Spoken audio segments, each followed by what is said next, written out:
এখন যত গরম পড়বে আমার ফুলের ঝুড়ি তত বড় হবে। বুঝতে পারলে না তো?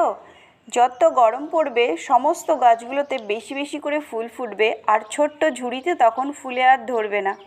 তাই প্রত্যেক বছর গরমে আমার ফুলের ঝুড়ি অনেক বড় সাইজের হয়ে যায়। এটা দেখছো এখন, আর কদিন পরে আরও বড় হয়ে যাবে। শিউলি গাছটাতে দেখো কত সুন্দর, এটা 12 মাসি শিউলি ফুল ফুটেছে। আজকে সকালে একটু বৃষ্টি হয়েছে, ঠান্ডা ঠান্ডা ওয়েদার, তার জন্য ফুলগুলো ছোট্ট ছোট্ট হয়েছে, না হলে ফুলগুলো অনেক বড় বড় সাইজের হয়। আর গাছের কাটিং করে দিয়েছিলাম বলে গাছগুলো একটু ছোট। টবের ভিতরেও, ছোট্ট টবের মধ্যে গাছ থাকা সত্ত্বেও শিউলির ডাল ঝাঁকি দিয়ে যে ফুল কোড়ানোর একটা আমেজ, সেটা কিন্তু আমি এখানে পাচ্ছি। বেশ কিছু ফুল হয়েছে।